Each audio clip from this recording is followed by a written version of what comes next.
belajar. Nah, disitulah awal dari pemulihan dalam keluarga.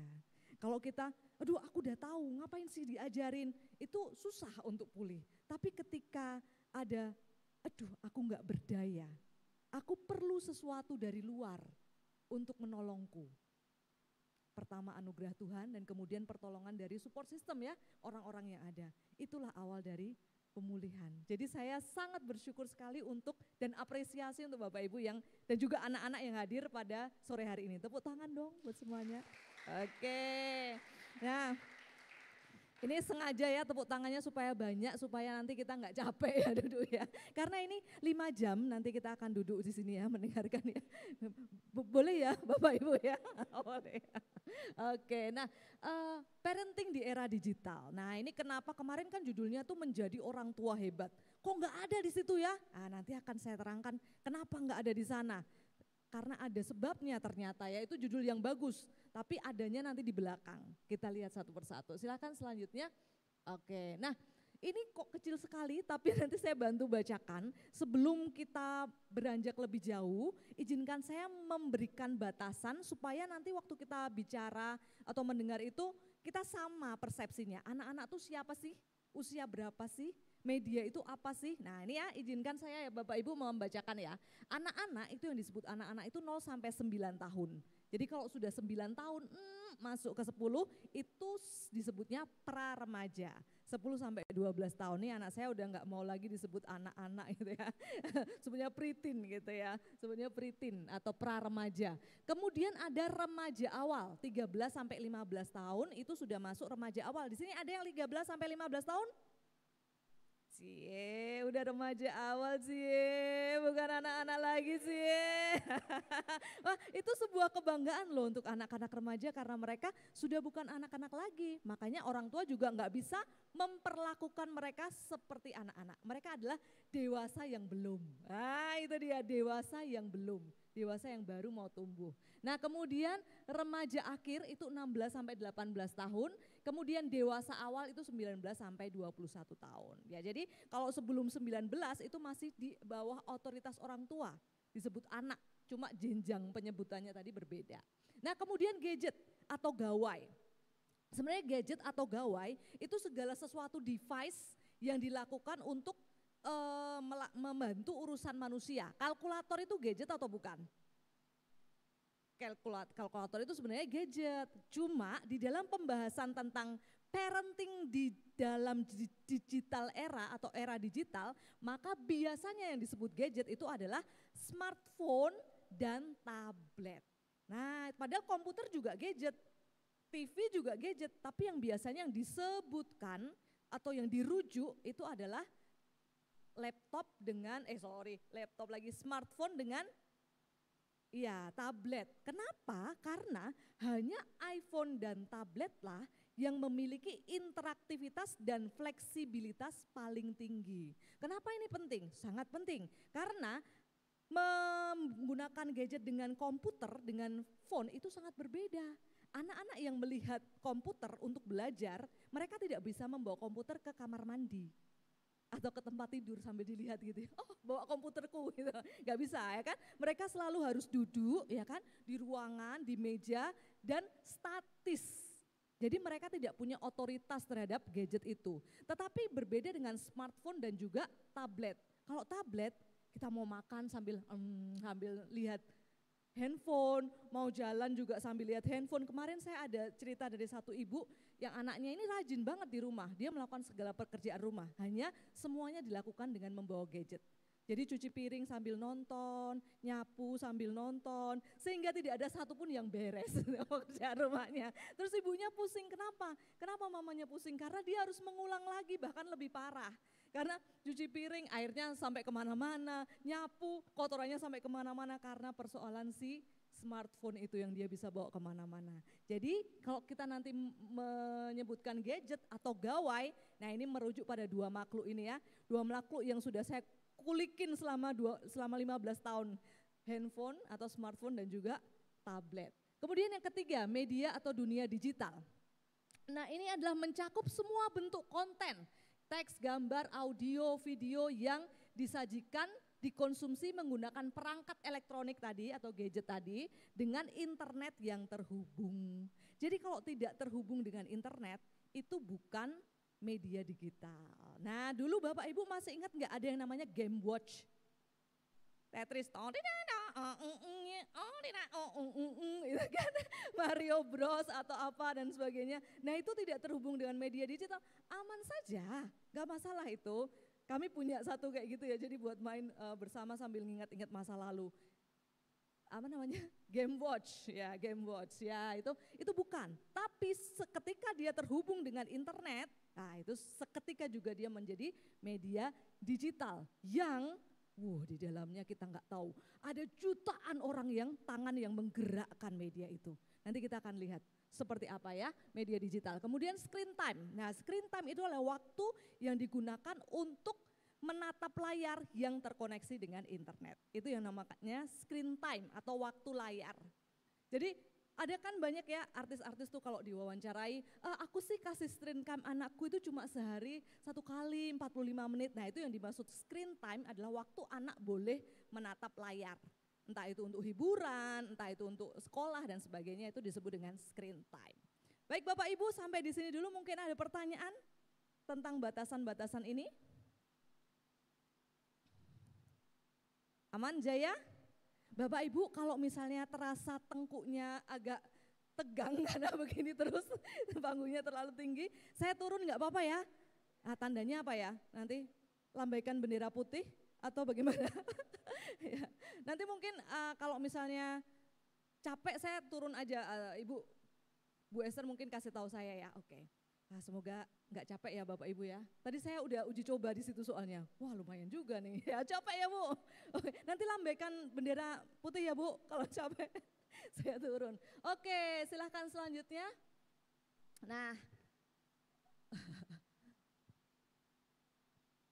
apalagi nih ya, setelah kita paham semuanya, ini nggak ada pertanyaan ya tentang hal ini. Nah, Bapak Ibu saya mau memperlihatkan suasana perang. Ini adalah UK atau British pada era dulu sedang diserang ya, ada peperangan yang cukup besar pada masa itu. Nah, ketika ada pertempuran di dalam suatu negara dan kita ada di salah satu titik di antara pertempuran ini bersama dengan anak kita, apa yang akan kita lakukan? Yuk kita pikir, anak-anak juga boleh. Apa yang kalian harapkan orang tua kalian lakukan? Lagi di pertempuran nih, ngeri banget tuh, bom, bom, bom gitu ya. Di sini juga bom, bom, baru berjalan sedikit, bom jatuh ke sana dan kita benar-benar ngeri dengan suasana itu. Itu suasana yang mencekam banget. Tidak tahu kapan bom jatuh, kapan tidak ada bom. Pokoknya itu mengerikan sekali ya, rumah kita hancur, semuanya hancur, tidak ada makanan, makanannya terserak-serak karena dihancurkan oleh bom. Dan kita bersama-sama dengan anak kita, apa yang akan kita lakukan? Ada yang mau menjawab? Ya Bu? Melarikan diri, nah ini masalahnya nih melarikan dirinya ini susah nih, seluruh semuanya kena nih. Apa yang kita lakukan untuk anak kita? Nah pertanyaan itu. Memeluk anak kita, sungguhan ya. Ada yang bilang sembunyi, Miss. Sembunyi ya, sembunyi sendiri atau sama anaknya? Sama anaknya, Miss. Oh sembunyi sendiri sama anaknya ya. Tapi mungkin ada juga yang bilang, tunggu di sini, mama akan cari perlindungan, kamu tunggu di sini ya. Bisa juga ya kan? Ada juga yang bilang, kamu tunggu di sini, anaknya disembunyiin dulu, kemudian mamanya mencari bala bantuan, mencari makanan, mengumpulkan benda-benda berharga yang masih tersisa dari rumahnya. Nah kemudian selanjutnya, nah kadang anak-anaknya juga bisa ditinggal sendirian, kamu di sini dulu. Lalu mama papanya sibuk mengumpulkan apa yang nanti bisa mereka pakai. Karena langsung pikir, ini negara kita diserang, sehabis ini kita nggak punya apa-apa, bagaimana kita bisa bertahan hidup sampai sekian banyak waktu. Mama harus mengumpulkan, papa harus mengambil lagi barang-barang dari rumah yang hancur. Kamu tunggu di sini, kita bisa saja meninggalkan anak kita di situ. Dengan alasannya bagus nggak? Baik nggak? Baik, kan harus berlangsung hidup. Gimana kalau kita tungguin anaknya, tapi kemudian bom terus ada dan kita nggak bisa makan. Wah itu bahaya juga kan. Jadi anaknya ditinggal sendirian. Kemudian yang kedua, nah ini mamanya ngopi-ngopi dulu. Wah mama butuh healing nak. Mama trauma, mencekam sekali pertempuran ini. Maka mama butuh healing. Aku ke kafe dulu, ini reruntuhan kafe ya. Reruntuhan kafe terus ya, aduh kamu tunggu di sana dulu, mama harus menenangkan emosi mama dulu dan sebagainya. Mamanya healing, anaknya di sana. Ketakutan ya. Kemudian yang ketiga, nah ini yang ketiga yang tadi Bapak Ibu katakan ya. Tidak semua peserta waktu saya kasih foto ini mengatakan memeluk anaknya dan membawa kemana-mana loh. Hanya jemaat di sini aja yang mengatakan begitu, luar biasa ya. Oke, kayaknya sudah cukup parentingnya sampai di sini ya, udah benar ya. Tapi benar, ini ada orang yang anaknya tidak boleh lepas dari dia. Kenapa? Karena tidak tahu begitu anaknya ditinggal di sana atau disembunyikan, bapaknya sedang mengumpulkan hal yang bisa dipakai untuk kehidupan selanjutnya. Gimana kalau ada bom di situ? Habis sudah anaknya. Ya, habis sudah anaknya.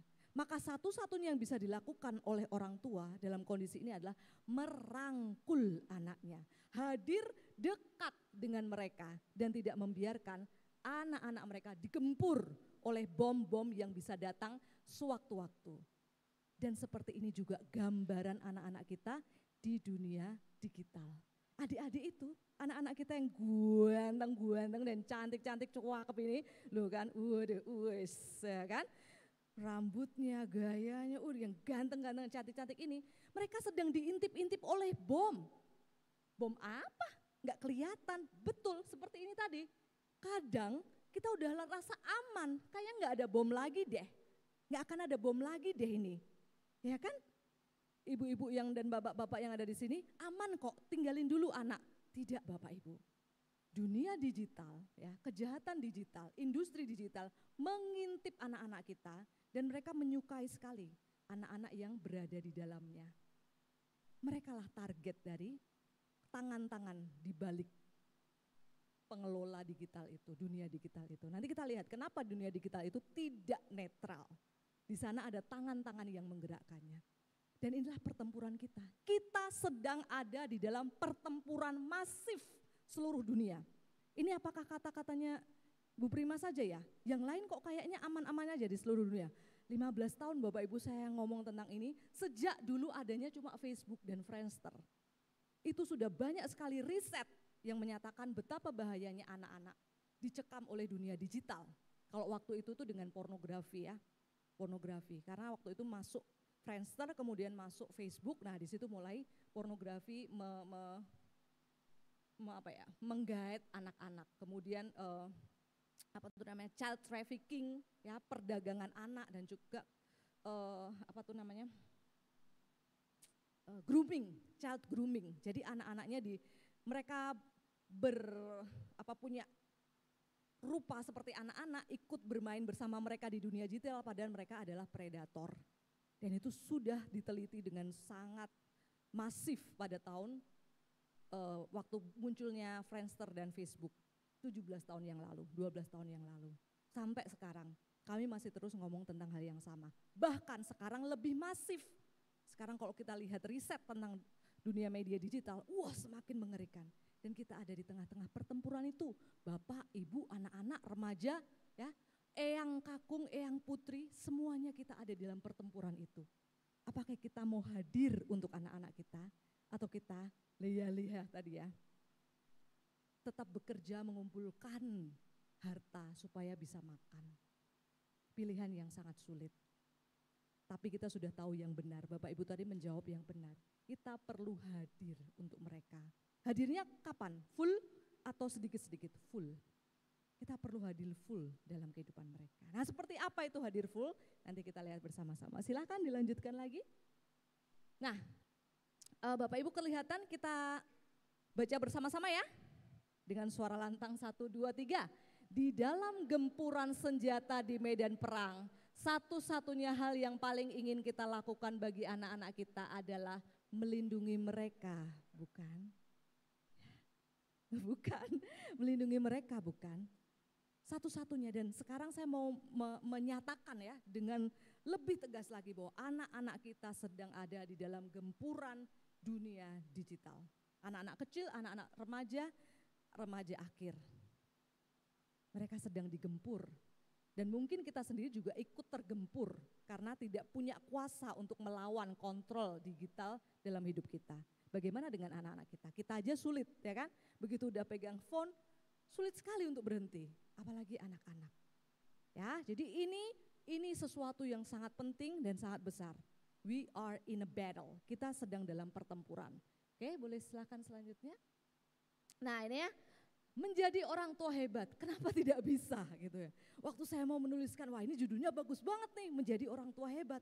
Tapi kenapa tidak bisa? Kenapa kita tidak bisa menjadi orang tua hebat?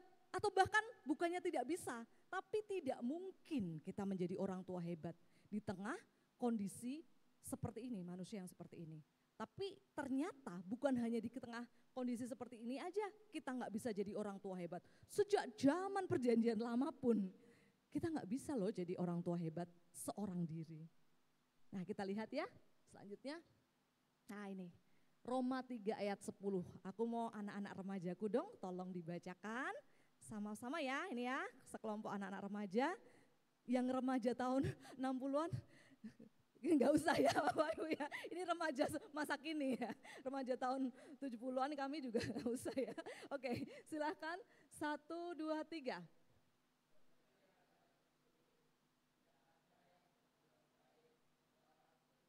Ya, dari Roma 3 ayat 10 yang sebenarnya ini adalah saduran ya, disadur dari Mazmur dari perjanjian lama ya. Jadi waktu Paulus menuliskan ini disadur dari perjanjian lama. Artinya apa? Dari perjanjian lama sampai saat masa Paulus menjadi rasul sekalipun ya, sampai saat masa kekristenan mulai berkembang gitu ya, mulai tumbuh ya, Injil mulai tumbuh ya. Tidak ada yang berbuat baik, seorang pun tidak. Jadi kita kalau mau memperbaiki diri sendiri ya, melakukan dengan kapasitas diri kita sendiri tidak bisa. Maka ketika kita mau mengadakan seminar parenting seperti ini ya, saya selalu wanti-wanti di depan. Saya tidak bisa memberikan tips praktis. Mau diberikan 10.000 tips praktis juga ya, atau kita belajar 1 juta teori tentang parenting, kita nggak akan bisa tanpa selanjutnya ini. Nah sekarang mohon bapak-bapak yang, ini kalau saya ngomong usia agak susah ya Bapak Ibu ya, susah di hati ya. Oke kita mohon Bapak Ibu semuanya ya, Bapak Ibu semuanya. Roma 3 ayat 23, 1, 2, 3.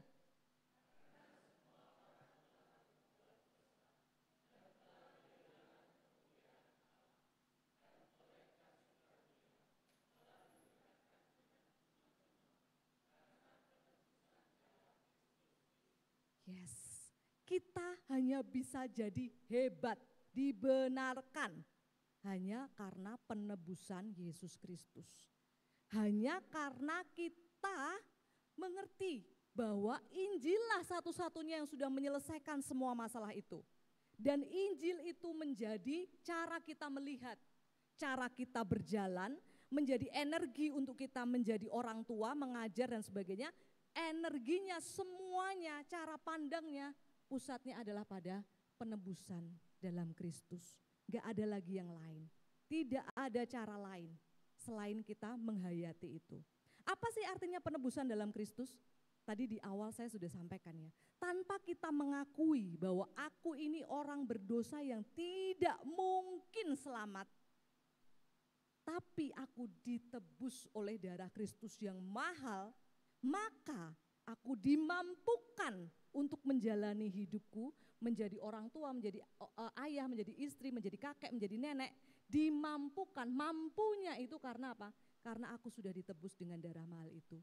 Itulah kuncinya, itulah esensinya, bahan bakarnya. Kita menjadi orang tua yang tadi disebut dengan hebat di sana. Nah tanpa ini, tanpa kita menghayati betul aku orang berdosa, aku ditebus Kristus dan aku dimampukan untuk ke sana, enggak bisa. Karena kita akan selalu begini. Lagi ngomong sama anak-anak remaja nih, anak-anak remaja suka mendebat mama papanya enggak? Sedikit itu, sedikitnya berapa ya, kalau sehari itu 24 jam ya kami 23,5 jam itu debat sama orang tua. Ya, suka debat enggak sama orang tua? Suka ya? Nah, pas kita debat sama orang tua nih, orang tua gimana di debat anak yang dilahirkan, dirawat, disusui, gimana rasanya? Kemrenyeng ya kan, kemrenyeng tuh. Oh, anak-anak remaja karena belum tahu caranya, dia belum tahu cara mengkomposisikan bahasanya, dia akhirnya yang keluar adalah mendebat. Tapi dia sebenarnya pengen, Bu, ngertiin dong, Ma, Pa, ngertiin aku dong. Nanti kita habis itu ngobrol baik-baik. Tapi karena mamanya nggak ngerti-ngerti, akhirnya mereka meledak. Nah, pas kita kena percahan meledaknya itu, hatinya kemerenyeng langsung. Nak durhaka. Kau tak tahu dulu mama ya. Nah, kalau sudah dulu mama ya, wah itu sudah panjang ya kan. Kata anak saya, Bu, sebenarnya kalau ibu itu ngasih taunya aku itu 5 menit aja itu udah cukup, aku ngerti semua loh Bu. Tapi Bu biasanya prolonge, diperpanjang sampai 50 menit. Nah itu aku jadi kereng gitu telinga aku, ini anaknya di sini nih. Tadi aku udah izin Bang, aku nanti ambil contoh-contoh sama kamu ya Bang gitu. Nah dia bilang gitu, tapi bener gitu, bener juga ya. Tadi semua itu kalau saya sarikan itu cuma 5 menit ya. Tapi kenapa jadi panjang ya? Jadi cerita masa lalu, dulu mama gimana, dulu aku gimana, terus membandingkan dengan sekarang. Wah itu tambah membuat anak-anak gak mau denger Benar begitu anak-anak remaja? Weh, yang menjawab remaja 80-an ya. Betul, nah sehingga dari sedikit konflik, kemudian besok diulang lagi, anak-anak tidak pernah ada rekonsiliasi, maka anak-anak akan bilang, mamaku, papaku selama-lamanya tidak akan pernah mengerti aku. Menurut mereka aku tidak berguna, biarin saja, aku nggak mau ikut mereka, aku memang tidak berguna. Kenapa aku harus hidup? Siapa aku? Wah mereka kemudian mulai bertanya-tanya tentang diri mereka. Baru ketemu selebgram di internet, diikutin dia, cara-cara hidupnya, filosofi hidupnya, wah mereka ikut. Papa mamanya jadi gak punya pengaruh. Sebenarnya kayak sedikit aja, yaitu apa? Rekonsiliasi. Debat, adu argumen, beda pendapat, perselisihan, konflik, itu tidak pernah absen dalam relasi. Gak ada relasi yang tanpa debat. Ayo Bapak Ibu yang suami istri, berapa kali debat dalam sehari? Bapak Gembala dan Ibu Gembala debat gak sih? Oh sering ya, benar ya. Teladan yang baik, teladan yang baik. Bukan teladan debatnya, tapi debat itu akan atau argumen atau konflik itu penting. Karena dari situlah kita belajar rekonsiliasi. Tadi penebusan Kristus. Ketika anak kan nggak bisa dia mengolah emosinya tuh belum bisa, apalagi anak remaja. Nanti kalau ada pertanyaan tentang anak remaja saya jelaskan remaja tuh kayak gimana sih. Wah kita bisa kaget, oh ternyata kayak gitu ya, pantesan saya selama ini salah gitu cara ngomong dengan anak remaja. Karena mereka khusus, mereka sangat khusus, mereka sedang dalam masa transisi. Dari mulai anak-anak menuju ke dewasa, banyak perubahan bukan hanya dalam pikiran tapi hormonal. Nah itu yang tidak bisa dilawan dengan hal yang di luar mereka ya, itu perlu dipahami. Nah kalau kita biarkan mereka bergumul sendiri, mamaku jahat apa, dan kita tidak datang pada mereka terlebih dahulu, kasihan mereka. Kita perlu datang pada mereka dan mengakui, Dek, meskipun kita benar ya, meskipun kita benar, kita bisa bilang, Mama tahu, meskipun Mama mungkin ada hal yang benar yang sedang ku mau ajarkan, cara Mama memahamimu pasti ada yang keliru sampai membuatmu sakit hati. Itu rekonsiliasi, dimulai dari kita. Anak-anak juga, ketika anak-anak rasa ini mamaku kok lama enggak ngomong-ngomong, tapi aku tahu bahwa aku yang salah. Kalian boleh datang sama mama dan bilang, Ma, sebagai manusia berdosa, menurut seminar yang kemarin, Ma, aku mengakui aku salah. Paling sampai di situ aja terus malu toh kalian melanjutkan ya kan, izin ya kan, malu, nggak apa-apa. Tapi itu sudah mengawali rekonsiliasi. Jadi konflik no problem, rekonsiliasi itu yang perlu kita kembangkan di dalam relasi kita berkeluarga. Karena apa? Karena Kristus yang melakukannya terlebih dahulu. Kristus yang sudah melakukan rekonsiliasi antara manusia dengan Allah. Manusia yang berdosa tidak bisa terampuni, nggak bisa menyelamatkan diri, tapi dia datang lebih dulu memberikan dirinya, menyelesaikan semuanya, kita tinggal mengikuti saja. Kita tinggal join him, meskipun dengan krem-renyang. Hatinya masih nggak apa-apa, tapi ngomong dulu aja. Dalam keberdosaanku sebagai manusia, Pa, Mama minta maaf. Pasti, jangan gini ya, mungkin aku salah, jangan mungkin. Bilang aja, pasti aku ada salahnya sampai membuat kamu seperti itu. Ya, jadi inilah Injil itu di dalam hidup kita, di rumah kita tuh jadi hidup gitu. Bukan hanya slogan, wah kita percaya pada Yesus Kristus, artinya apa? Artinya itu tadi, selalu ada rekonsiliasi di dalam relasi kita, di rumah kita. Jadi Injilnya hidup. Ya, oke selanjutnya, mari. Nah, Injil Kristus Yesus diomongin aja atau dihidupi? Kalau diomongin aja tuh kayak gitu, kayak tadi, ayo kita harus waktunya saat teduh bersama. Ini Bapak Ibu yang ada mesbah doa bersama, saat teduh bersama.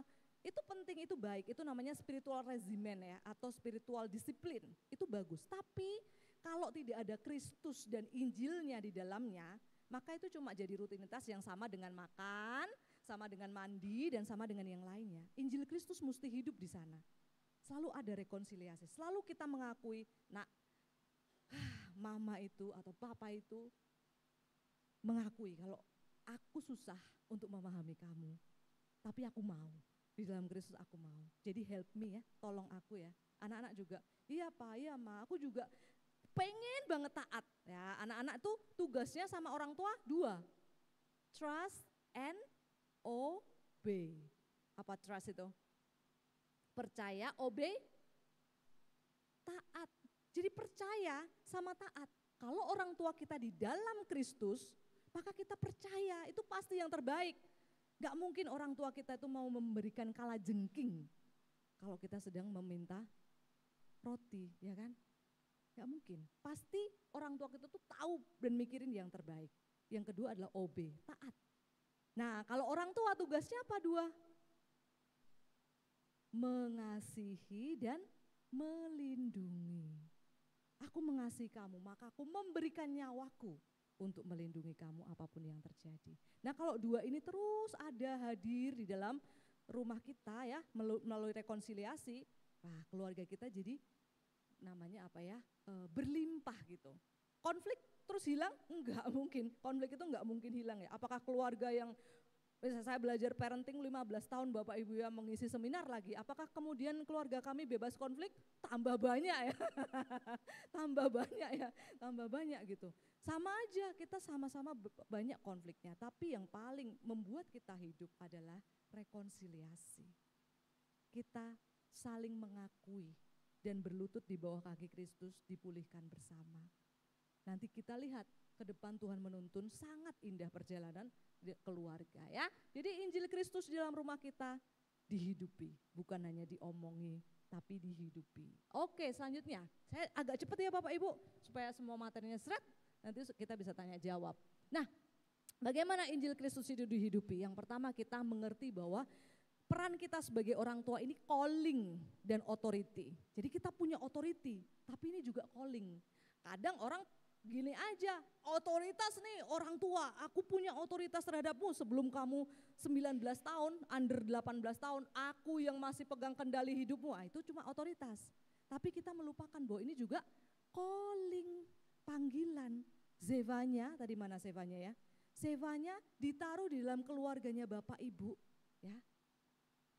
Enggak di dalam keluarganya Bu Susan, tapi di dalam keluarganya Bapak Ibu, Zevanya, karena ada desain Tuhan untuk Zevanya hanya bisa terjadi jika Zevanya lahir di dalam keluarganya Bapak Ibunya Zevanya.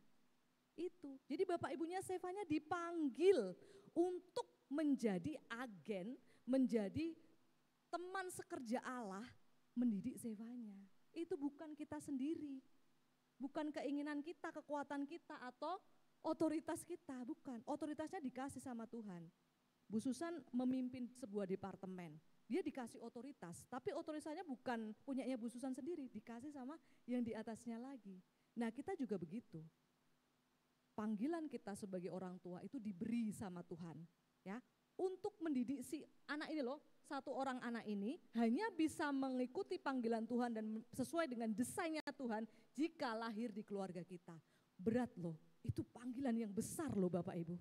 Ya, sebelum jadi misionaris dikirim kemana, sebelum jadi pendeta misalnya atau apa, hamba Tuhan di mana dan sebagainya. Ini dulu ladang pelayanan yang paling dekat ini, anak kita. Itu, kita menjadi misionari bagi mereka. Mereka miliknya Tuhan ya. Mazmur 127 ayat 3, children are gifts from the Lord. Anak-anak itu milik pusaka, warisan yang paling berharga banget yang dititip Tuhan dalam hidup kita. Jadi ini bukan punya kita.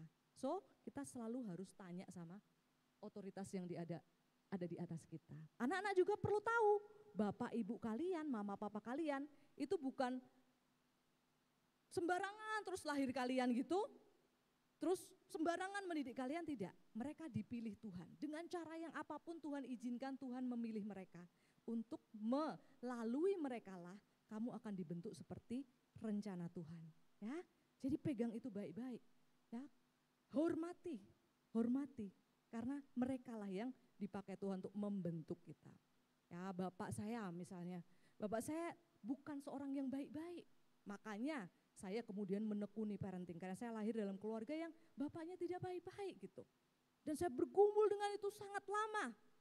Ternyata melalui saya bertanya gitu, kenapa saya lahir dari begini Tuhan, bapak ibu yang begini Tuhan, kenapa? Itu bertahun-tahun saya bergumul dengan itu. Sampai saya tahu akhirnya jawabannya, karena Tuhan mau panggil saya sekarang. Kalau saya tidak pernah lahir dari orang tua yang immature, yang belum dewasa, yang belum ketemu dengan Tuhan, yang masih sibuk dengan dunianya sendiri, saya nggak bisa loh berdiri di sini. Tapi Tuhan perlengkapi bahkan sejak saya masih dilahirkan. Jadi waktu saya mengetahui itu, wah itu rekonsiliasi yang besar dalam keluarga saya. Saya mengasihi mereka, berterima kasih, bersyukur. Dan kemudian Tuhan membawa pada pemulihan keluarga ya. Ya itu rencana Tuhan. Sekarang mungkin kita masih tapi ikut aja tadi ya, join him, ikutin aja, ikutin alurnya Tuhan. Oke, nah selanjutnya kasih versus disiplin, yang mana duluan? Ya, disiplin tidak akan pernah terjadi jika belum ada fondasi kasih Bapak Ibu. Guru-guru pasti hafal sekali ini. Kalau kita ketemu sama anak pertama kali ya, anak murid pertama kali kita langsung didisiplin gitu, wah susah sekali mereka. Tapi kalau mereka kita dapat hatinya, mereka tahu kita akan melakukan apapun untuk menyelamatkan mereka. Mereka mau diatur sebagaimanapun, mereka akan siap. Nah, kenapa disiplin kita itu seringkali tidak berhasil? Karena mereka belum merasa dikasihi. Kasihnya, fondasi kasihnya masih kosong, masih tanah, ambruk terus. Pas mau didirikan tembok, ambruk lagi, didirikan tembok, ambruk lagi. Kenapa? Enggak ada fondasi kasihnya. Jadi kasih dan disiplin selalu bersama-sama. Dan yang lebih besar adalah kasih.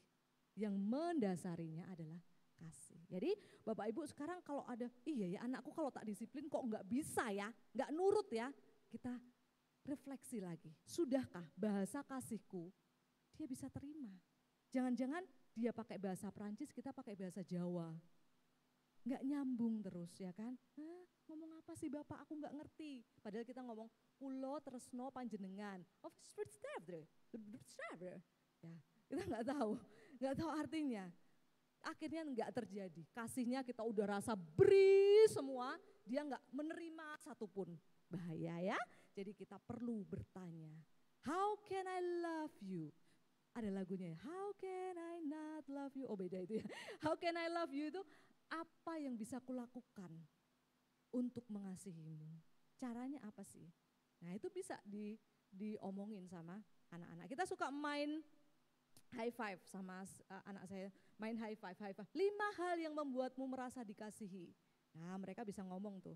Anak-anak remaja nanti ajak mama papanya bilang, high five gitu, 5 hal, sebutkan 5 hal yang merasa kamu dikasihi. Terus mamanya bilang, terus anaknya juga tanya gitu, 5 hal yang membuat mama merasa dihormati atau papa merasa dihormati. Nah itu permainan yang bagus untuk kita bisa tahu kayak gimana sih mengasihi anak.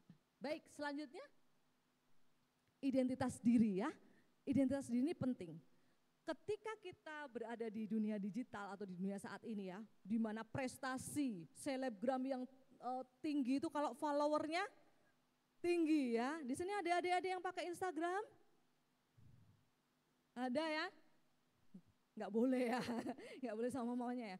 Wah itu, oh dia tinggi banget nih followernya, itu berarti prestasi dan sebagainya. Nah kalau identitas kita dan anak-anak kita bukan pada Kristus ya, kalau aku gagal tuh nggak apa-apa loh, karena Kristus sudah menebusku dengan harga mahal banget loh. Kalau aku nggak dipilih jadi ketua kelas, itu nggak apa-apa loh, karena Kristus sudah memilih aku untuk menjadi hambanya.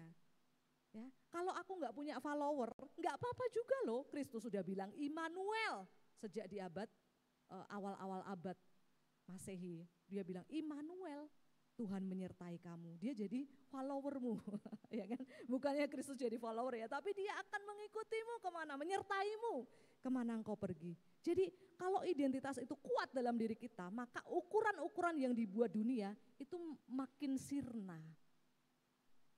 Ya, ukuran prestasi, ukuran ini, anak itu harus berprestasi dan itu jadi sirna banget. Nggak penting gitu. Lagian anak-anak yang berprestasi bisa jabatan tinggi di Indonesia mau kayak gimana ya, jadinya kayak gini kan. Jadi itu bukan ukuran lagi. Yang menjadi ukuran kita adalah apakah Kristus hidup dalam diri anak itu. Apakah Kristus sudah hidup? Nah itu pada diri kita dulu, identitas kita ada pada Kristus atau enggak. Karena kalau enggak, nanti kita memproyeksikan identitas kita tuh pada anak. Mama dulu loh nak, papa dulu loh nak. Ada satu ibu yang kemarin cerita ya, dia itu seorang A+, A straight student gitu ya, teman saya. Dia itu selalu ranking 1, prestasinya besar sekali, selalu ikut olimpiade, masuk ke universitas negeri semua, sekolah di luar negeri. Prestasinya enggak bisa tertandingi, lalu dia punya anak. Ya, itu kasihan anaknya. Kalau ibunya ini enggak dapat identitas dari Kristus. Karena apa? Dia akan selalu, kok anakku enggak bisa ya? Kok anakku kayak gini aja enggak bisa ya? Kok dia gini aja enggak bisa, dulu aku gampang banget, kok dia enggak bisa ya? Dan dia selalu dihantui dengan perasaan itu. Kenapa dia enggak bisa? Kenapa dia enggak berprestasi? Kenapa dia enggak kayak gitu terus? Karena apa? Identitasnya diri dia pada prestasi. Sehingga diproyeksikan pada anak. Sebaliknya, ya ini ada salah satu bapak yang bercerita. Dulu dia pengen sekali jadi tentara, ya kan? Orang tuanya sangat miskin, nggak bisa mengantarkan dia jadi sekolah yang baik gitu loh. Kan tentara kan harus sekolah dulu ya yang baik, terus baru kemudian masuk ke akademi. Nah sekolahnya aja dia nggak lulus gitu, karena putus sekolah. Jadi waktu sama anaknya, dia langsung bilang, kamu harus jadi karena papa dulu nggak bisa. Kamu harus bisa, papa upayakan semuanya. Kamu harus bisa. Anaknya nggak mau jadi tentara, tertekan. Akhirnya lari dari rumah. Jadi kalau identitas kita tidak benar dengan Kristus, kita cukup dengan Kristus. Christ is enough, Kristus cukup bagiku. Dan itu yang memampukanku mendidik anakku dan mendampingi dia seperti desainnya Tuhan dalam diri dia.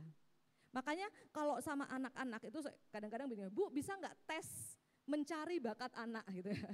Mencari bakat anak itu nggak usah atau menumbuhkan bakat anak. Sebenarnya nggak usah ditumbuhkan Bapak Ibu. Itu sudah dikasih kok sama Tuhan. Tugas kita sebagai orang tua menolong dia menemukan permata itu. Itu sudah ada dalam dirinya anak-anak, udah kelihatan. Bapak Ibu kalau ngelihat anak-anaknya itu sebenarnya udah kelihatan tanpa kita push, dorong-dorong apa itu udah kelihatan.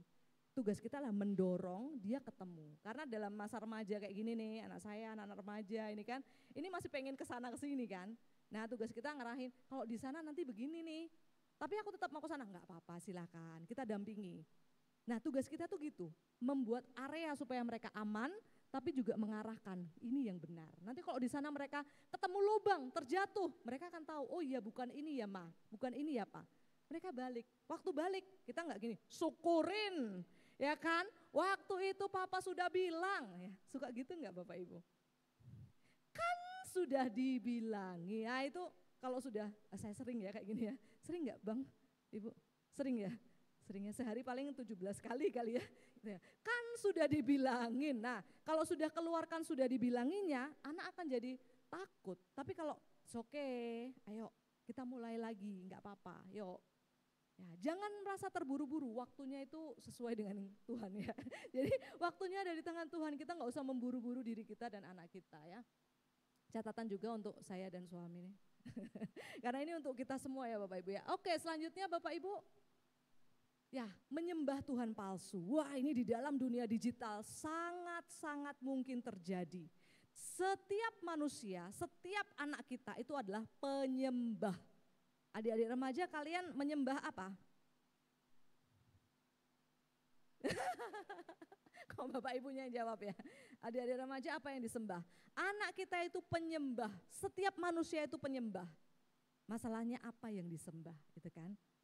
Yang disembah Tuhan Yesus Kristus atau hobi mereka, talenta mereka, keinginan mereka, kemenangan mereka, hasil kompetisi mereka, gadget mereka, prestasi mereka, yang lain.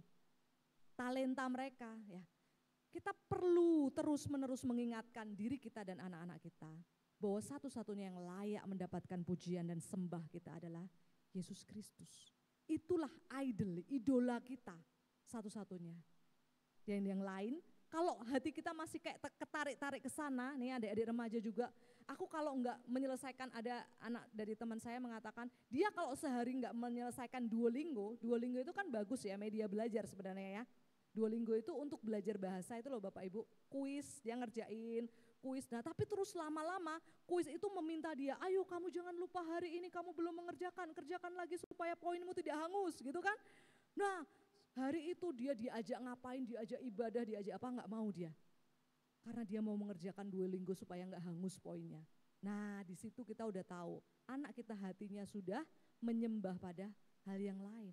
Kita mesti step in, masuk dan mengatakan, mendengar, merangkul ya, dan kemudian mengarahkan dia kembali. Ya, menyembah Tuhan yang palsu di dunia gadget, selebgram. Wah, selebgram siapa yang sekarang lagi tenar? Mereka akan melihat, waduh, Atta Halilintar itu mobilnya 15, mobil sport semua, atau siapa itu yang Sultan? Siapa namanya? Raffi Ahmad. Nah, ketahuan ya suka lihat gosip nih Bapak Ibu nih. Raffi Ahmad ya mobilnya banyak banget. Tapi kok kayak nggak kerja ya? Kerjanya kok seneng-seneng terus ya di sosial media ya. Anak kita jadi ikut. Nanti aku mau jadi gitu ah. Cita-cita tertinggi anak-anak di seluruh dunia saat ini menurut riset adalah YouTuber. YouTuber. Kalau dulu masih ada dokter ya, tentara, kemudian army ya dulu.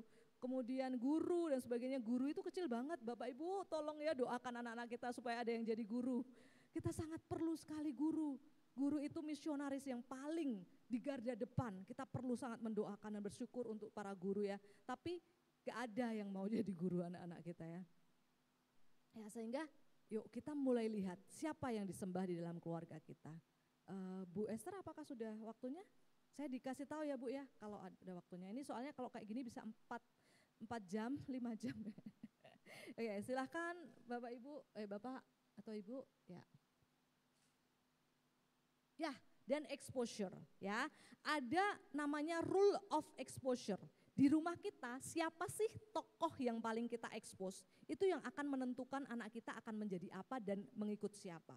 Kadang kan kita nonton tuh bareng-bareng misalnya, nonton Nilo. Nah ini yang kita nilohin tuh siapa? Nilo, coba contoh ini. Siapa ya anak remaja yang keren, sukses gitu ya di Indonesia? Siapa Pak? Denny Caknan. Siapa Pak? Juan Reza. Siapa itu ya Juan Reza? Malah nggak tahu saya.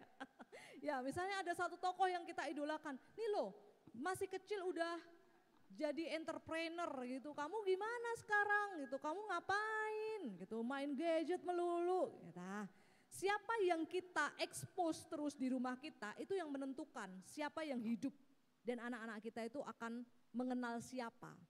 Tapi kalau kita yang kita expose adalah Tuhan Yesus ya. Injil Kristus itu yang akan merasuki kehidupan mereka. Boleh ngomentari artis gak? Boleh. Contoh misalnya kita lagi mau komentarin artis yang saya kok taunya cuma Atta Halilintar ya.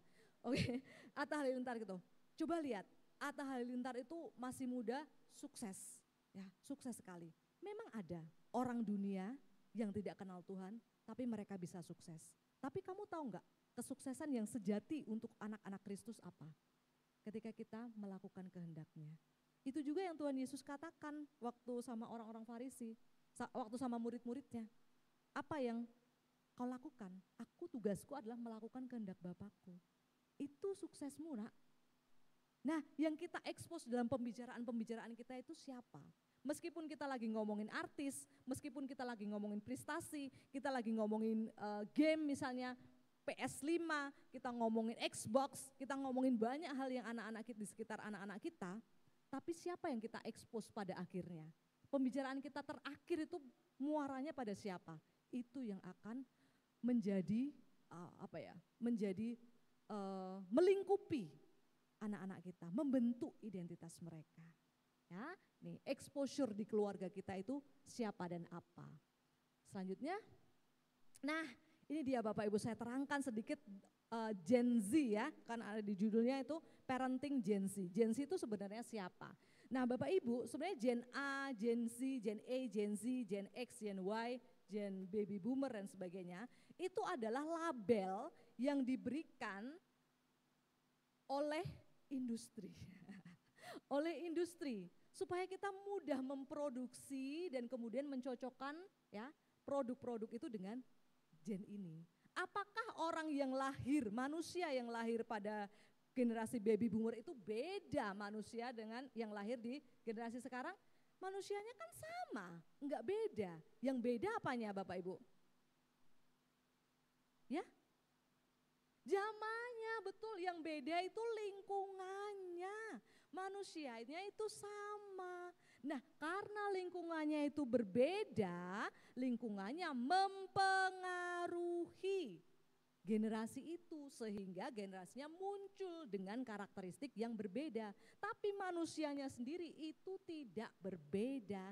Jadi kita tidak bisa melabeli Gen Z itu malas, Gen Z itu kalau diajak ngomong gak nyambung, Gen Z itu seenaknya sendiri kalau kerja, meskipun itu ya benar ada faktanya gitu.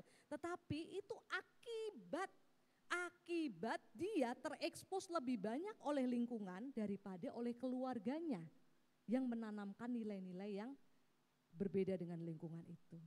Gitu, jadi kita punya andil nih membentuk Gen Z kita, membentuk Gen A kita, membentuk Gen B kita, anak-anak remaja kita ini. Mereka adalah anak-anak berharga yang sama dari berbagai macam zaman yang lalu. Tapi lingkungan mereka beda. Sekarang gadget tumbuh dengan lebih subur. Maka kemampuan orang tua ya, resistensi orang tua untuk melindungi mereka itu akan mempengaruhi. Mereka akan jadi generasi seperti apa. Kalau orang tuanya, kuserahkan anakku padamu ya zaman gitu. Kumasukkan anakku pada full day school dari jam 6 pagi sampai jam 9 malam. Ya, ketemu pada saat tidur aja. Ya udah, jangan merasa bahwa anakku itu berbeda. Ini generasi ini males nih, generasi ini tidak. Itu andil kita yang tidak melakukan bagian kita untuk memeluk mereka seperti di perang tadi ya. Nah, jadi gen macam-macam itu adalah label yang mencetuskan itu adalah riset sih, tapi dipakai oleh industri supaya jualin loh. Anak Gen A ini anak-anak Gen A ada yang Gen A kan, dijualin apa? Program Roblox. Wah, jualin jadi latihan jadi programming karena kalian Gen A, otaknya udah otak teknologi, dijual macam-macam les dan sebagainya. Ya boleh aja nggak apa-apa, tapi itu tidak mendefinisikan anak-anak kita. Anak-anak kita apa? Mereka adalah milik pusaka Tuhan yang dititip kita dan diizinkan lahir di zaman ini. Tugas kita untuk memeluk mereka ya. Itu adalah Gen Z ya. Seperti apa sih karakteristik yang melekat pada Gen Z yang terpengaruh oleh zaman ini ya. Mari silahkan. Ini saya ambil sedikit aja, saya sarikan dari satu buku, ini hasil riset longitudinal. Jadi risetnya itu dilakukan dari tahun ke tahun gitu, bukan satu tahun aja atau satu tempat, tapi riset yang panjang Bapak Ibu, jadi validitasnya tinggi. Dilakukan oleh Jane Twenge PhD, dia memberikan beberapa efek atau akibat yang melekat pada Gen Z atau Gen I generation, internet generation, lahir pada saat internet juga lahir. Nah yang pertama itu semua pakai I semua. Ya, yang pertama in no hurry. Anak-anak Gen Z ini itu tidak buru-buru, in no hurry itu tidak buru-buru. Jadi mereka, ayo undang mandi,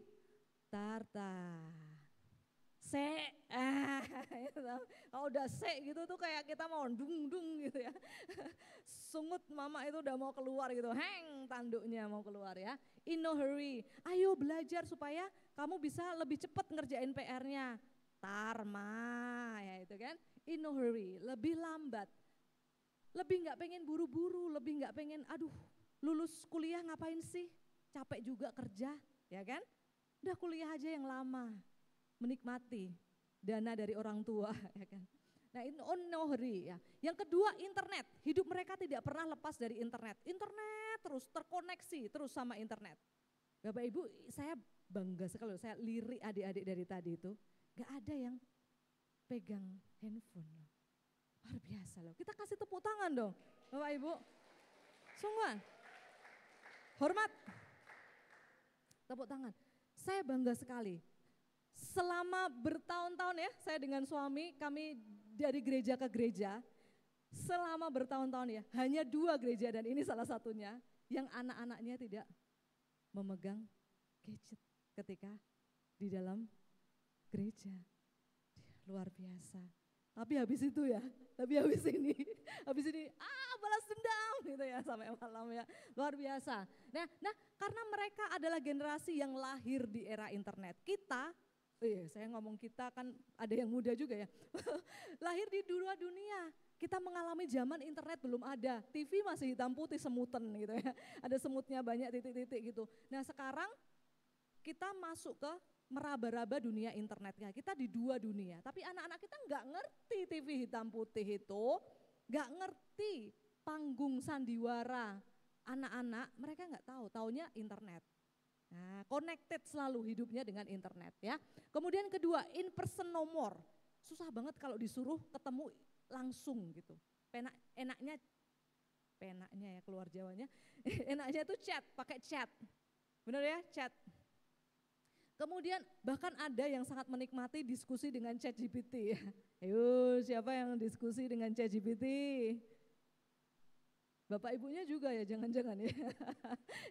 Kalau kesepian ya diskusi sama ChatGPT. Ya, kemudian insecure, merasa nggak aman dengan diri. Aduh nanti kalau ketemu dia aku dibully. Aduh nanti kalau kesana aku dibully. Insecure, nggak aman. Kemudian insulated ya. Insulated itu kayak ya sama juga ya. Dia nyamannya dengan diri aja gitu, nyamannya dengan diri aja, dengan orang lain dia nggak aman. Kemudian income security, wah dia sangat rigid sekali dengan pendapatan, uang sakunya dia lupa sedikit aja dituntut kita orang tua ya, ada penuntutan dibawa ke pengadilan itu, mama seminggu ini uang sakuku 50.000 tapi dikorupsi mama 10.000 buat beli cabai, belum kembali, wah mereka inget semua itu ya. Kemudian di secure income-nya mereka. Kemudian indefinite, mereka itu indefinite sama inklusif ini mirip-mirip ya Bapak Ibu. Jadi mereka itu semua aja deh, semua orang tuh ya biasa aja. Jadi mereka nggak bisa melihat. Misalnya sekarang LGBTIQ ya, LGBTIQ begitu marak, mereka kan juga manusia. Gitu loh, kalau kita ajak diskusi sama mereka, kemanusiaannya dulu dong, biarin aja lah mereka. Nah, jadi tidak ada nilai yang membuat mereka kritis terhadap sesuatu yang berbeda dengan mereka. Makanya sekarang anak-anak muda lagi pada gencar ya,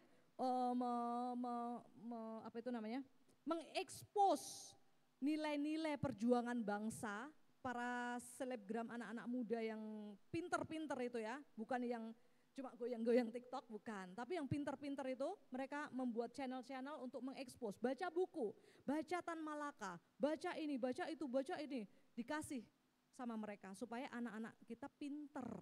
Tidak, ya udah deh mereka juga manusia, yaudah deh enggak gitu. Tapi kritis, merangkul, menolong, menerima, tapi kritis. Nah itu, tapi anak-anak ini enggak. Karena internet, terlalu terlena dengan internet, tidak seperti itu. Kemudian independen, Ya, anak-anak sekarang udah pada kerja. Anak-anak ada anak-anak yang sudah bekerja menghasilkan pendapatan? Ada kan? Biasanya yang magang, Miss. Ya, yang magang, betul. Tuh anak saya juga udah bekerja ya, tiba-tiba dia bekerja sendiri, ngelesin gitu dan ada uang yang masuk gitu loh. Uangnya siapa nih? Aku ngelesin temanku. Wah, itu mereka independen, mereka bisa membuat hal sendiri gitu yang independen, bagus. Tapi ada yang perlu pendampingan kita. Kita perlu tahu karakter ini supaya kita kenal sama mereka. Kita kenal bahwa anak-anak kita ini dengan pengaruh zaman mereka bisa mendapat karakteristik yang seperti ini.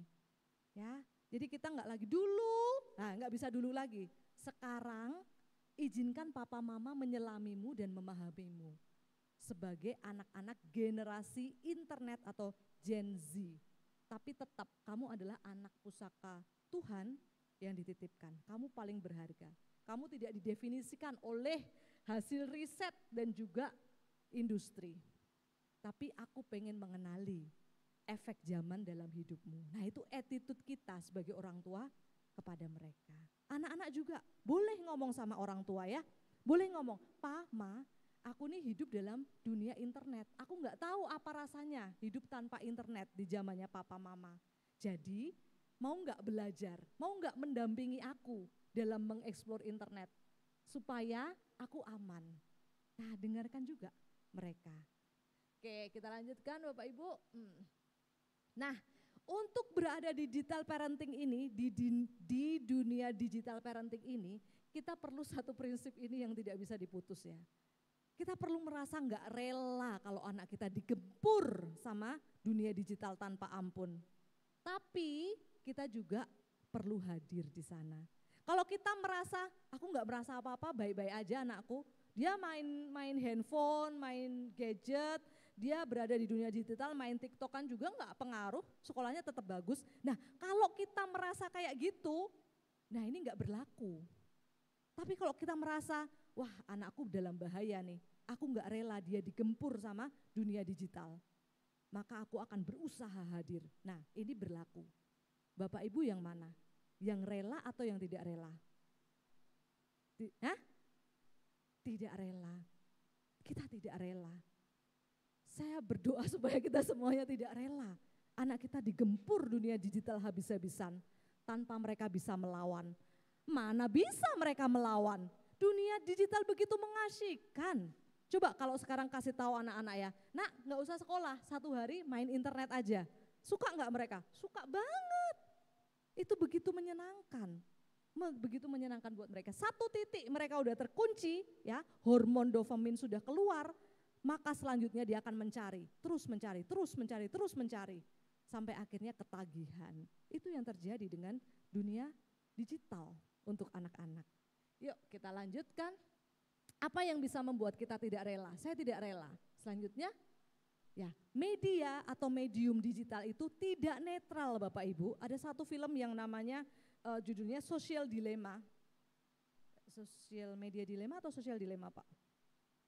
Social Dilemma ya. Social Media Dilemma atau Social Dilemma bisa dilihat di Netflix. Itu memperlihatkan betapa dunia digital itu mengerikan, bahkan orang-orang yang di dalamnya yang membuat programnya sampai keluar.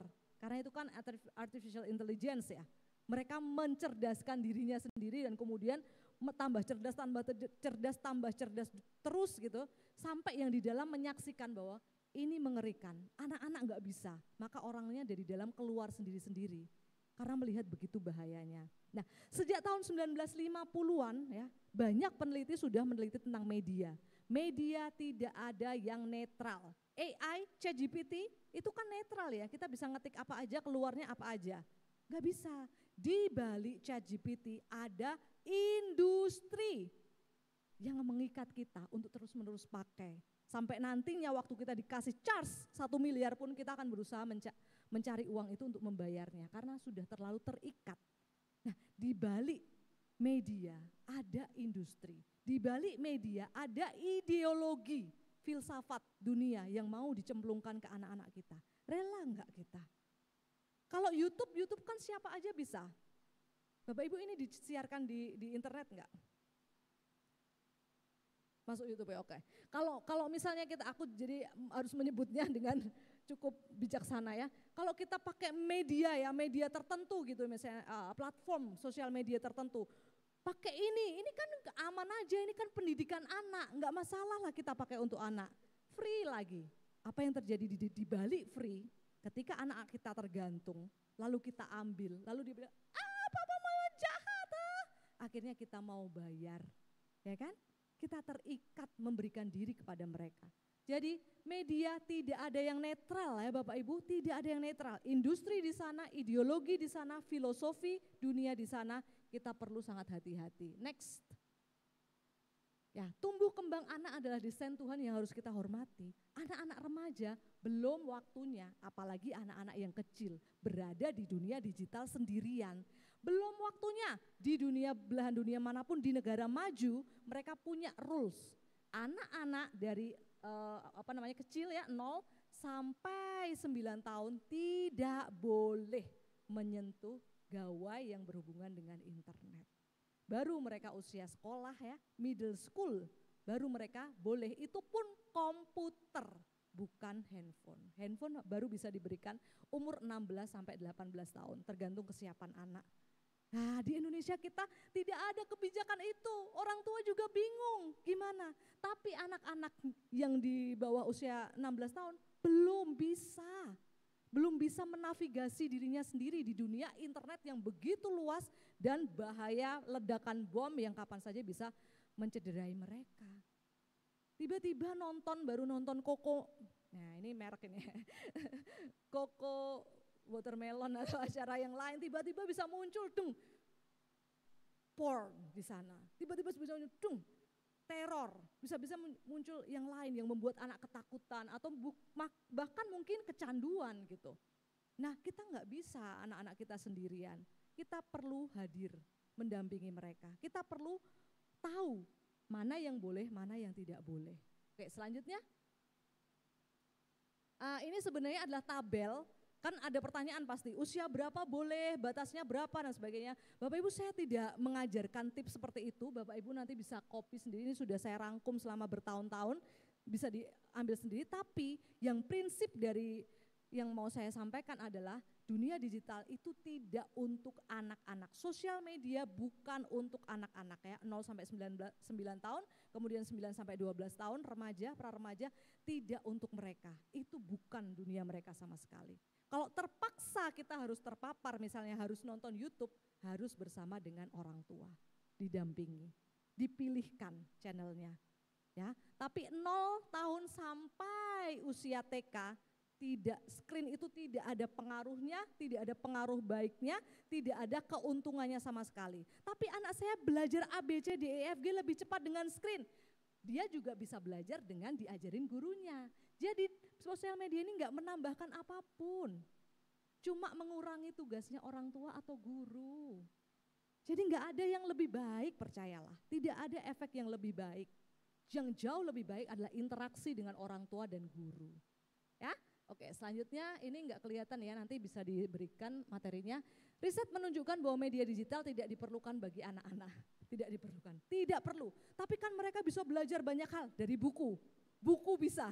Sekarang di Indonesia buku lagi menjamur Bapak Ibu. Pergi ke daripada beli kuota, ya pergi ke Gramedia, pergi ke toko buku, mana itu menjamur ya. Di platform toko online, buku-buku juga menjamur dengan harga yang oke lah.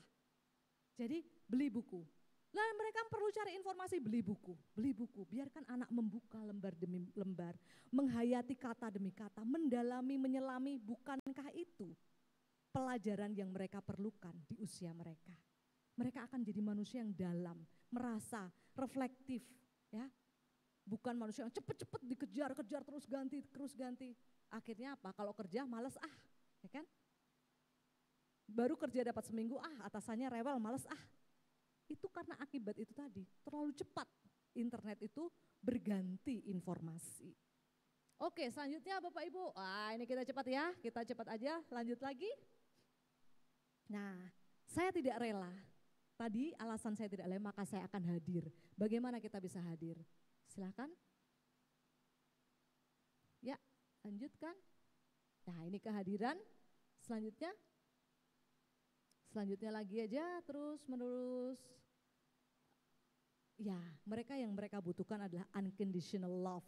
Cinta yang tanpa syarat. Bapak Ibu, anak kita udah kebebanan sama dunia sosial media, standar-standar yang dibuat, terus kita kasih syarat lagi ya. Kamu dapat ini kalau kamu lulus apa? Kalau nilai matematika kamu berapa gitu. Yaitu cinta yang bersyarat. Biarkan mereka dapat cinta tanpa syarat dari kita ya.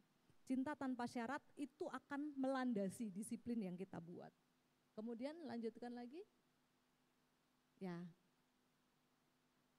Hubungan adalah proteksi paling baik di dalam anak-anak kita melakukan eksplorasi yang udah remaja ya di dalam dunia digital. Mereka mau belajar apa aja, yang membuat mereka aman itu satu, relasi dengan kita. Sekali mereka relasinya nggak bagus dengan orang tuanya, wah mereka bisa oleng di sosial media, di dunia digital, mereka oleng. Jadi proteksi yang paling bagus ya, itu bukan pembatasan jam, kemudian pengurangan jam, dikasih ini dikasih itu, enggak, tapi relasi dengan orang tua. Kita deket enggak sama anak, anak ngobrol enggak sama kita. Kalau itu enggak ada, susah. Tugas kita yang pertama sekarang ini bukan mereka supaya sukses dalam akademik, tapi membentuk relasi. Supaya mereka trust and obey dan kita mengasihi dan melindungi mereka. Oke, selanjutnya. Saya hadir untuk anak, oke selanjutnya. Ya, terus lagi ini panjang. Nah, hadir untuk anak dimulai dengan kita menjadi teladan. Ya, kalau kita mau ngomong kamu nih gadgetan terus, tanyakan itu pada diri kita dulu. Apakah saya tidak? Kalau saya tidak udah bagus. Berarti lanjut ke step selanjutnya. Tapi kalau anak melihat kita gadgetan terus, ya jangan harap anak kita tidak. Karena kita yang mereka lihat. Bukan hanya gadget ya, cara kita ngomong, cara kita berpikir, cara kita emosi, semua itu di-copy sama anak. Suatu hari ada ibu yang kaget, kemudian dia menghubungi saya. Bu, saya kaget sekali kenapa anak saya bisa ngamuk sebesar ini. Saya tidak pernah mengajarkan anak saya ngamuk sebesar ini. Ngamuknya meledak-ledak bu. Gitu. Saya baru mau bilang, ibu ini barusan juga meledak-ledak ngomongnya. Tapi tidak disadari. Ibu ini tidak mengajarkan, kalau kamu ngamuk, kamu harus begini, begini, begini. Tapi cara dia mengamuk setiap hari, otomatis di-copy sama anak. Cara kita menghadapi masalah, misalnya saya lagi stres banget nih. Apa yang saya lakukan ketika saya stres, itu di-copy sama anak saya. Dia lihat, oh mamaku kalau, dan dia memproses itu. Kalau stres begitu ya, itu diproses. Makanya waktu kita kecil kita bilang, mama saya kayak gitu, kalau ngamuk saya tidak akan menjadi orang tua seperti mama atau papa saya. Tapi yang terjadi, kita persis mengulang apa yang mereka lakukan, bukan? Karena apa? Karena kita menimbun itu, kopian-kopian itu, dan tidak pernah dibereskan. Jadi kita cuma mengulang perilaku orang tua kita. Ya, jadi kita perlu sadar, apapun yang kita lakukan di rumah kita itu di-copy sama anak. Waktu saya terpaksa harus mengetik dengan handphone cukup panjang di hari itu, anak saya pasti akan lihat dan dia lapor ke bapak ya. Ibu hari ini banyak dengan handphone deh. Dia lapor, lapor ke bapaknya. Karena apa? Dia melihat, kita nggak mungkin itu tidak terlihat. Nah kita perlu menjadi teladan buat mereka ya. Selanjutnya, ya, selanjutnya lagi ya, sadar. Kita sadar bahwa setiap hal yang terjadi pada anak-anak kita itu bukan karakter anak kita begitu atau sifatnya begitu. Ada seorang ayah yang saya dengar gitu ya mengatakan pada anaknya, kamu ini anak tidak berguna, karaktermu itu kayak gitu. Nah bukan, dia melakukan sesuatu yang mungkin menjengkelkan itu selalu ada akarnya. Jadi ini Bapak Ibu, pohon yang berdaun lebat dengan pohon yang kering itu selalu harus diperiksa dari akarnya. Ada masalah apa di akarnya? Anak-anak pulang-pulang marah-marah, ngamuk, semua barangnya dibanting-banting. Yang kita lakukan apa? Ikut ngamuk, ikut membanting anak. Ya, kita bisa begitu. Tapi kita langsung pikir, kamu nih anak kok kayak gini ya? Tapi kita belum korek akarnya apa nih? Dia lagi ngapain hari itu? Kita perlu aware atau sadar dengan akar yang terjadi. Apa ya kok dia kayak gitu? Lalu kita duduk dan biarkan dia ngomong dulu. Meskipun kita udah tut gitu, tapi duduk dulu, lihat dia ngomong. Kenapa? Kemudian selanjutnya terhubung. Dengan kita mengajak dia bicara tanpa menasehati ya. Ini kita kalau lagi dalam keadaan anak kita lagi kayak gitu, kita perlu menutup mulut kita dan membuka telinga lebar. Itu namanya kita sedang terkoneksi dengan anak kita. Nah kalau dia mau cerita, kita menasehati, itu kita memutus nasihat kita pada saat dia melting atau marah atau frustasi, itu kita seperti gunting yang memutus relasi kita sedikit demi sedikit sampai akhirnya tidak terkoneksi sama sekali. Jadi apa yang menghubungkan? Mendengar. Orang tua harus mendengar anak. Kita perlu duduk dan mendengar anak. Menasihati perlu enggak? Sangat perlu, tapi bukan waktunya itu. Jadi ini masalah penempatan waktu aja Bapak Ibu. Kalau anak sedang dalam frustasi, emosi negatif yang muncul, yang kita lakukan bukan menasihati, tapi mendengar. Ketika mendengar, dia menurunkan tensi emosinya, memindahkan masalah dari otak belakang yang kacau ke otak depan, otak tempat kreativitas. Setelah dia kreatif, menenangkan diri, baru kita omong nasihat kita, yang mungkin 5 halaman kalau diketik itu. Dan dia akan menerimanya dengan enak. Tapi kalau dia sedang bergoncang, ya, tergoncang, kita nasihati, itu kayak gunting lagi memutus tali ikatan kita dengan dia. Oke ya, kita nanti terhubung sama anak. Caranya adalah dengan mendengar. Selanjutnya peduli. Nah kalau kita kadang-kadang sakit gigi tapi kita nggak tahu nih sebabnya apa. Kita kasih obat Ponstan, kita kasih obat ini ono nggak sembuh-sembuh. Tapi begitu dibawa ke dokter gigi, dokter tahu, ini masalahnya yang ini kecil, langsung diberesin, selesai. Nah, care kita, ya, pedulian kita sama mereka itu akan menolong mereka menyelesaikan masalah pada akarnya. Tapi kalau kita nasihatin terus ya, nasihat terus yang muncul, itu akan membuat mereka males, tidak bisa menerima kalau kita itu peduli. Mama cuma peduli diri mama sendiri dan cara mama. Mama tidak peduli masalahku yang sebenarnya apa. Tapi dengan mendengar dengan cara tadi, kita bisa tahu obat yang paling pas itu apa. Selanjutnya, nah setelah semuanya itu baru kita letakkan disiplin Bapak Ibu. Disiplin ya, aturan, batasan itu tidak akan bisa diikutin kalau yang sadar, kemudian terkoneksi dan kemudian peduli tadi tidak dilakukan dulu. Jadi disiplin ini dibangun terakhir setelah fondasinya kuat. Dan selanjutnya yang terakhir, ada yang namanya filial approach. Banyak orang tua yang bilang begini, saya nggak punya waktu untuk menemani anak-anak saya mendengarkan dan sebagainya kayak gitu karena saya kerja. Nah ternyata berdasarkan yang saya amati 15 tahun ini, orang tua kerja tidak kerja sama saja, sami mawon. Karena orang tua yang tidak kerja pun kalau di rumah kerjaannya adalah ya nonton apa Bu? Drakor, nonton sinetron ya kan, terus masak terus, nggak peduli sama anak, sami mawon. Jadi kerja tidak kerja sama saja. Yang paling penting untuk anak-anak itu mereka adalah punya waktu khusus sama orang tua. Waktunya berapa? Nah ada namanya filial approach atau pendekatan filial. Pendekatan filial itu begini, kita menyediakan yang bekerja ya, khususnya bekerja, 30 menit saja sehari, itu full dengan anak tanpa distraksi apapun, kita mengikuti anak. Misalnya masih kecil, dia main mobil-mobilan, kita ikutin.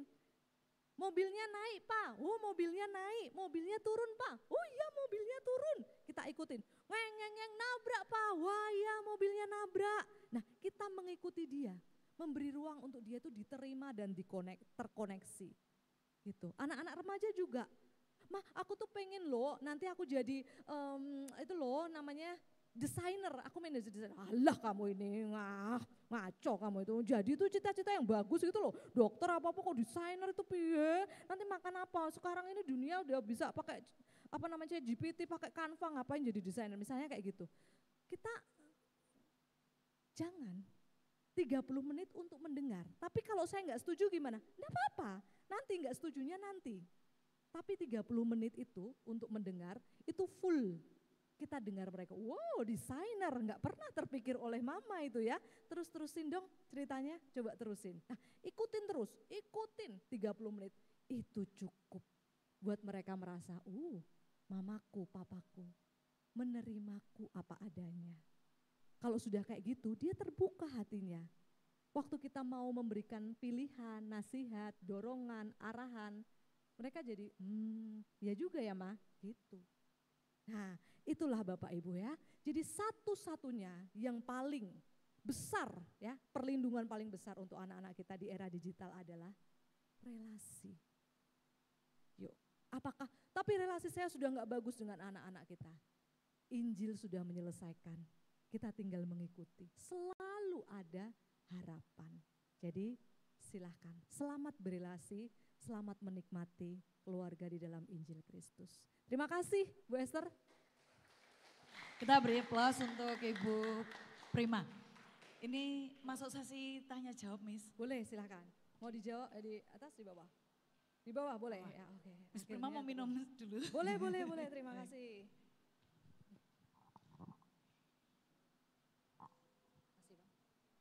Kata kuncinya sepanjang ini relasi ya Miss ya? Iya. Benar. Ya, Bapak Ibu kita akan masuk dalam sesi ngobrol, sesi tanya jawab dengan Miss Prima. Nah kami buka kesempatan bagi Bapak Ibu yang pada waktu dalam minggu kemarin itu di-sharekan link Google Form untuk bertanya tapi belum sempat. Bapak Ibu bisa bertanya saat ini juga. Namun sebelum sambil Bapak Ibu mungkin memikirkan pertanyaannya, ini saya bacakan dulu satu pertanyaan yang masuk di Google Form ya Miss ya. Silakan. Baik. Ini pertanyaan dari anak ini, rahasia, saya juga enggak tahu ini siapa. Miss ini pertanyaannya, bagaimana cara orang tua generasi X yang lahir tahun 65 sampai dengan rentang 80 termasuk saya X ya, meminta maaf dan memperbaiki hubungan dengan anak-anak mereka yang generasi Z, Gen Z ini. Jika telah melakukan kesalahan. Kesalahan yang dimaksud adalah tidak menghargai pendapat anaknya meskipun anak tersebut sudah menikah. Bahkan sudah punya anak, maksudnya ini sudah cucunya ya termasuk ya. Tapi orang Jawa bilang panggah gak mau minta maaf gitu. Dan tetap berpegang teguh dengan gaya parentingnya yang kuno mungkin ya. Ya kayak gitu Miss. Silakan. Oke, terima kasih. Wah, ini pertanyaannya bagus ya. Ini dari berarti generasi tengah karena dia punya anak ya kan, generasi selanjutnya dan juga punya orang tua. Nah, saya mau untuk yang generasi tengah ini dulu ya. Biasanya disebut dengan ini ya karena ini Gen Z, kita sebut Gen Z aja ya. Teman-teman, rekan-rekan yang ada di Gen Z, adik-adikku yang di Gen Z, kita perlu tahu bahwa orang tua kita yang hidup di zaman lampau itu tidak punya kesempatan banyak belajar seperti kita saat ini. Nah itu perlu kita resapi gitu. Bahwa kita sekarang punya banyak buku dan resource untuk belajar, itu sarana anugerah yang Tuhan berikan supaya kita tidak mengulang untuk anak-anak kita. Ya, itu sarana anugerah karena Tuhan bisa saja tidak memberikan anugerahnya, ya kan? Kita nggak dikasih sarana anugerah itu, kita nggak tahu apa yang benar, kita nggak bisa pulih diri, bisa saja. Tapi Tuhan memilih, pasti memilih memberikan manusia sarana anugerah untuk dia merasakan, ya, merasakan pemulihan dari Tuhan. Jadi kita perlu merangkul itu dulu, ya. Mamaku dulu, papaku dulu, nggak punya sarana anugerah yang sama denganku. Jadi hati kita jadi lembut dulu. Kalau hati kita sudah lembut ya, kita bisa memulai. Karena tadi yang kalau orang tuanya nggak bisa memulai, kita boleh loh memulai.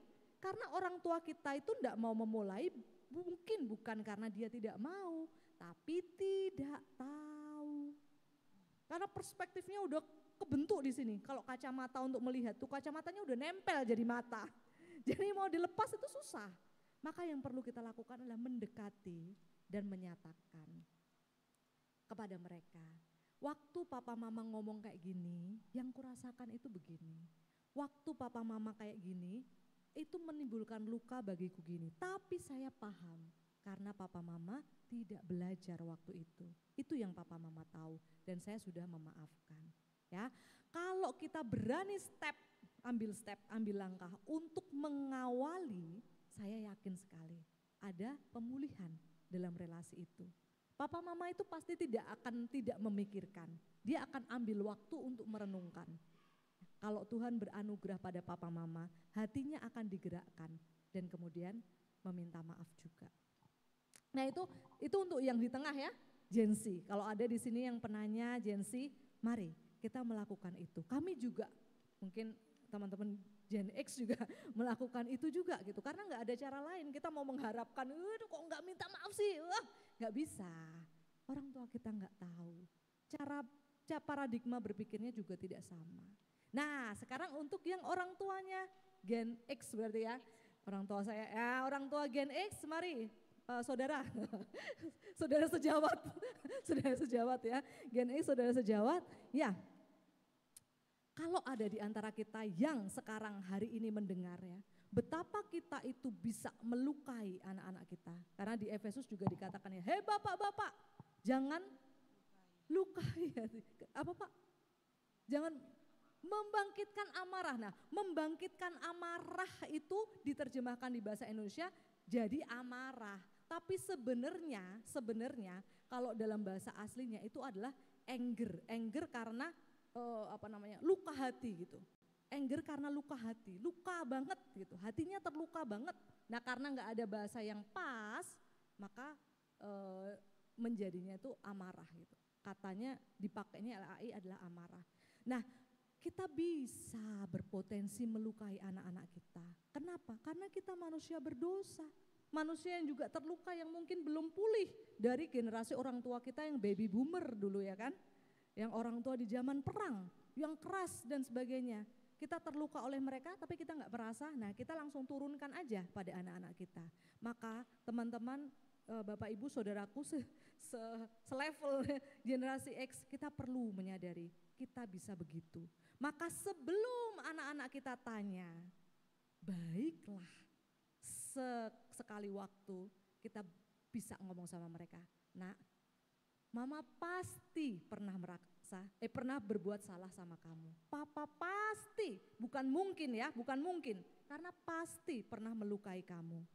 Di dalam ketidaktahuan papa dan kebodohan papa waktu itu, boleh enggak kamu bagi ke papa apa aja hal yang melukaimu. Nah itu untuk teman-teman yang Gen X, jangan khawatir wibawa kita runtuh di depan anak-anak kita. Saya sudah melihat banyak orang tua justru wibawanya bersinar di hadapan anak-anaknya ketika mereka mengakui kesalahannya. Ketika mereka menundukkan hati anak-anaknya dengan apa? Kelemah lembutan, hati yang mengakui kesalahan. Ya karena itulah kita manusia berdosa, ya kan? Nah itu mungkin yang bisa dilakukan untuk mengawali pemulihan. Begitu ya. Mbak Esther. Terima kasih Miss Prima, ini berarti ketika kita di dalam Kristus kita dipulihkan, ada kerendahan hati, ada kemauan untuk berrekonsiliasi, gitu ya Miss ya. Jadi kita pun tidak perlu gengsi ya Bapak Ibu ya, melalui sesi ini kita boleh diingatkan bahwa kita manusia berdosa, setiap relasi kita pasti ada sekian persen kita juga ikut andil ada salah gitu ya Miss ya. Biarlah Tuhan yang melembutkan hati kita untuk kita juga mau ambil tindakan step in untuk dalam rekonsiliasi tersebut ya Miss ya. Betul. Nah ini ada satu lagi tips, kalau itu susah ditemukan kita bisa lakukan secara berkala sih Bapak Ibu untuk anak-anak yang anaknya sudah terpisah ya dari kita bisa telepon mereka secara berkala, misalnya seminggu sekali, telepon kita selain menanyakan kabar, jangan menanyakan kok kirimannya belum ada, jangan ya. Selain kita menanyakan kabar, kita bisa menanyakan itu tadi. Mama, papa pasti pernah bersalah. Buat itu jadi agenda. Nah, waktu orang tua saya dulu belum tahu tentang ini, saya juga mengajari. Loh ini ya apa sih? Saya merasa terluka tapi saya ngajari orang tua saya untuk minta maaf. Enggak apa-apa. Saya juga minta maaf sama dia. Saya mengakui dosa-dosa saya pada Tuhan di hadapan pada dia di hadapan Tuhan.